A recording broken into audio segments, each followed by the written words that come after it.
Good morning, team. Here is your mission. After careful perusing of my mother's spellbooks and spiritual texts concerning the 6 elemental orbs, I have deciphered the location of the 3rd orb, the Orb of Earth. It's in another dimension, or another Earth if you will, that is nearby our own. This Earth is ruled by a kingdom called Thai-Rei. Even more good news is that this one may be fairly easy to retrieve compared to the last 2. The regular inhabitants of that Earth resemble very much our own, but are stuck in a medieval theme of sorts. Though that's not the only major difference. A lot of the famous fairy tale and mythology writers of the past actually got the inspiration for their amazing tales because certain residents of that Earth have visited our own. The many pantheons of gods, the big bad wolf, 3 little pigs, genies and lamps, they all came from that place and still exist there today since time flows a bit differently from Earth to Earth. Now, I have been there myself on a few occasions prior to starting Pack, and I'm good friends with the royal family. They're the ones who are the keepers of the Orb of Earth, or Mother Gem, as they call it. To get to Thai-Rei, I can perform a simple spell and open a portal to the dimension since I know where it is. Though, forewarning, some of the properties of that world might clash with the properties of this one, unlike your trip to Multifaria. When I was there last, I didn't arrive wearing the same outfit I was wearing on this Earth, but it's a small price to pay and won't impede your journey. You'll maintain your natural appearance, powers, and weapons. Once there, I want you to go to the palace of the royal family and get in contact with Prince Marcus Bromwell. He's fairly easy to get in touch with. Just tell any of the guards that you are emissaries of the Fox and that you wish to speak with him. I want you to inform him and his father, King Bromwell, of the impending danger Shadow Destroyer and the Occultum present. I would go myself, but Rochester has me on the lookout for the other orbs and deciphering the rest of these ancient texts we've dug up. Obtain the orb from the royal family and return through the portal, which I shall leave open, but keep guarded from any inhabitants who might want to cross over. If you run into any trouble, defend yourself. With that, good luck, and let's get that orb. Okay, you guys got that? Yes, sir. Yes. I think so. Yes. And welcoming back to Tale in the Air Champions, we have Hybrid and Kodiak. Hey, everybody. Greetings. Now, before I send you off, Dr. Scientist has provided some new gadgets for you. Okay. First up, the Frisbee. It looks like an ordinary Frisbee, but when you throw it, it automatically activates a small electrical wave which, if aimed properly, could knock your opponents out. One-time use only. Next up, we have 4 one-size-fits-all jetpacks that may help you avoid certain obstacles or dangerous terrains. Again, limited use. And finally, a single number 2 pencil with no eraser. There's no eraser, are you kidding me? Hey, that means that it's for the confident and the bold. I'll take that. Okay, how many uses for each item? Frisbee once, jetpacks once, and number 2 pencil once, because you're not getting that back. Wow. This is... Not a lot to choose from. Wait. The chance to bypass getting damage altogether would be better than the chance to not get damage and be damaged by someone else. So I say we take the jetpacks. Okay, taking the jetpacks. So before you guys get going, do you have any last-minute questions concerning your trip to the Kingdom of Thai-Rei? What dangers lie ahead? Thai-Rei is a fairly peaceful kingdom. It's had its problems in the past, but nothing the royal family couldn't take care of. Not to mention that world has various heroes who step up to deal with great threats as well. For the most part, though, the worst you'll have to worry about are forest bandits, occasional trolls, ogres, but they're few and far between. I get the feeling that between all 4 of us, an ogre is not going to be a big deal. 5 before including Locke. Is Locke coming with us? Yes, I can transport Locke as well. Sweet. Now, what's this about changing when we go through? It mostly involves the clothes. Sometimes when you transport yourself to another dimension or one of these alternate Earths in the multiverse, there can be some property changes. It has to do with other Earths and dimensions vibrating on different frequencies. Sometimes nothing happens, like with your trip to Multifaria, and other times there are drastic changes. One dimension I visited years ago made me extremely tiny compared to the locals, and another Earth turned me into an actual fox. I couldn't speak or anything. Well, if we're talking about clothing, I don't think this is going to go very well for me, considering I'm only wearing a loincloth. Well, I'm sure that won't change much anyhow. Maybe yours will turn into a full suit of armor. Oh yeah, that'll be comfortable. Well, I'm already wearing armor, so... Well, if there's no more questions, it's time to send you off. We all head out to the parking lot of Pack Headquarters, where Locke is parked. How does one park a T-Rex? Don't question it. He's a very, very, very good boy. Does he have backup lights? No. I take a deep breath, concentrate, and within moments, a portal to Fairy opens up in front of us. Locke doesn't want to go through the portal. Hey, Locke, if you go through, we'll give you a cow. He suddenly bounced through the portal. Oh gosh! That's one cow. Well then.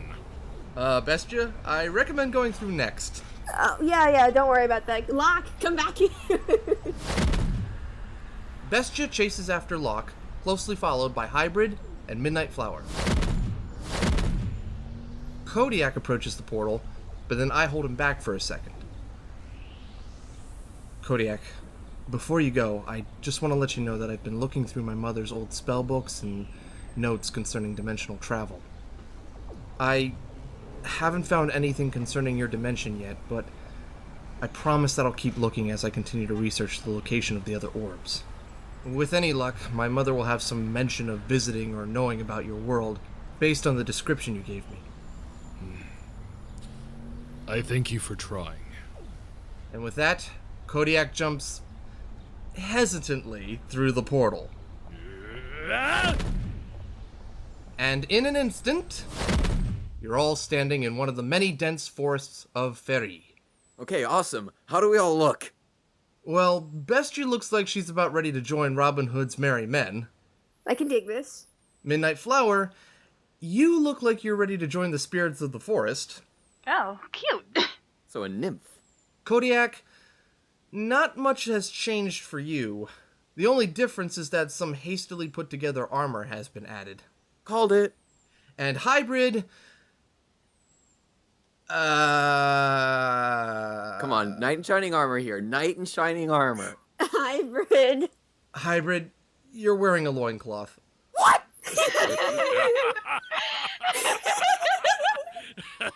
Well, it looks good on you, doesn't it? Ladies don't look. Just then, you hear what sounds like hoofbeats. From around some trees comes... 4 knights on horseback. As they ride closer, you notice that their armor doesn't exactly look very regal. Instead, their armor is covered in spikes and they have a dark tint about them. They stop in front of you, and the knight leading the charge orders you to identify yourselves. Hybrid, you handle this. Oh, thanks a bunch. Hey-ho, my merry men. We are of the clan Monty Python. Oh dear. Mayest thou direct us to the kingdom of Camelot? The head knight asks you what a Camelot is. Hybrid, let me handle it. We are mere travelers. We are just seeking our path, selling our wares, that is all. What wares? You certainly don't have any. Shut up! Shh! These knights don't seem satisfied. The lead knight says that he's never seen your kind before and doesn't believe you're selling anything. He tells you that these woods belong to Queen Brangamar, Gesundheit. and strangers, or in your case, strange beings, are not welcome. He then orders his other men to kill you as they draw their swords. Well, that seems a little extreme.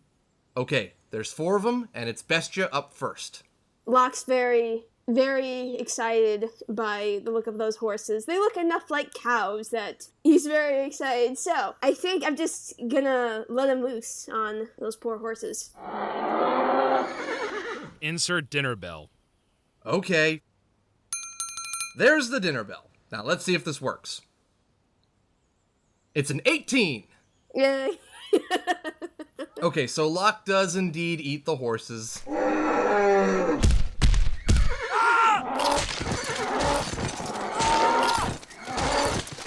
However, that doesn't eliminate any of the 4 knights. Hybrid, it's your turn. Well, I'm gonna try a thunderclap, try to knock them all off their feet. Alright. It's a 1. I knew it. I knew that was gonna happen. A sword slash cuts you, but doesn't take any limbs. That's minus 25.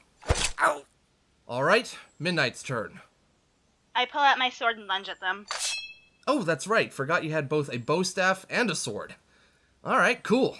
Here we go. It's an 18. You take out one of them. Nice. Kodiak's turn.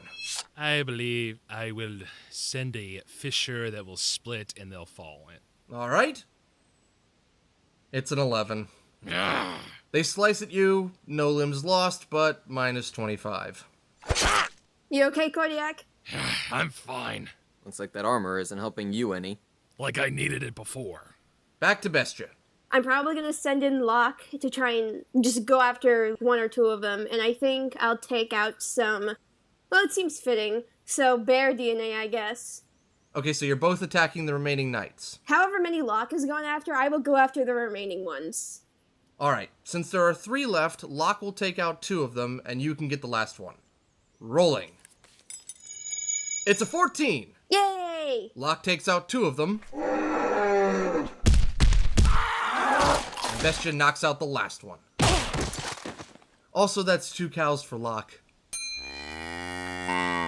So that takes care of those 4 knights, and... Hey, look! One of them dropped a satchel. What's in it? Let me sniff to make sure that it's nothing poisonous. Oh, don't worry, it's nothing poisonous. Inside the satchel are... spare clothes. Gimme, gimme, gimme, gimme! These are women's clothes! Okay, so Hybrid, you are now a fair maiden. Congrats, Zelda. Pass. Really, do you not want to use the clothes? Look like Maid Marian, or at the very least look like a really awesome werewolf. I'll choose the werewolf. Very well, then. Anyway, the 4 of you travel out of the forest, and there you see in the distance the royal castle town of Fairy in ruin.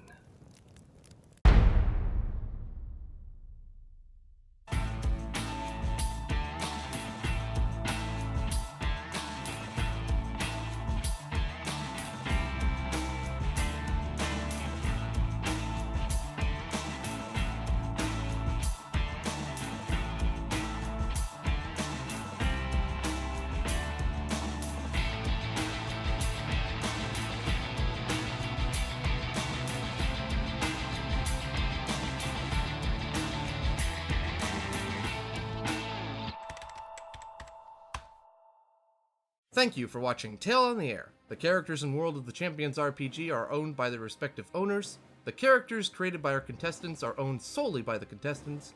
The Fox and the Fedora, Tale on the Air, Director Fox, and all characters connected with that character are all owned by Sean Basinger and Z Media Productions.